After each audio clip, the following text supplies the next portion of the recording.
जी बिल्कुल, कोयटा के अब्दुल सत्तार ईदी चौक से सरकारी मुलाजमन के ग्रैंड अलायंस तरफा जो धरणो है वो ॿिए ॾींहं में दाख़िल थी चुको है। अवांखे ॿुधाईंदो हलां तो हिन महिल ताईं जेके आहिनि मुज़ाकरात जा 6 दौर जेके मुख़्तलिफ़ वज़ीरनि ऐं सरकारी उहिदेदारनि पारां हिननि जी पार्टी सां कया विया आहिनि उहे जेके आहिनि नाकाम विया आहिनि हिन महिल ताईं।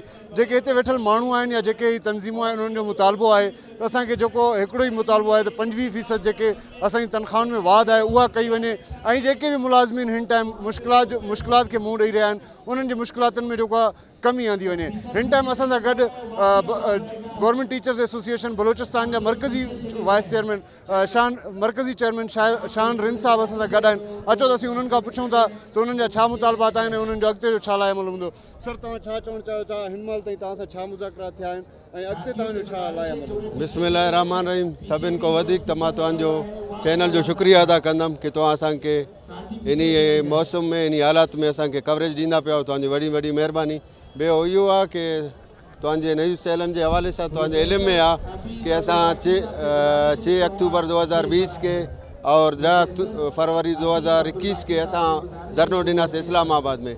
असांजा मुलाज़िमीन असांजा क़ाइदीन शैलिंग खाधा आहिनि। उन खां बाद मरकज़ी गवर्नमेंट नोटिफाई कयो आहे और जेको सिंध उन खे ओबे कंदो आहे, KP के उन खे कंदो आहे, पंजाब कंदो आहे। मां सम्झंदो आहियां कि जाम साहिब जे लाइ कहिड़ा मुश्किलात आहिनि जेको मुलाज़िमीननि जे जेको चवंदो आहे पोयां वज़ीर आला लुटे रहा या उहो बलूचिस्तान खे लुटिया आहिनि, तू त सादिक और अमीन आहे, तू मुलाज़िमनि खे छाजे का इहो हक़ूक़ असांजो ॾियण जे लाइ तयारु न आहिनि।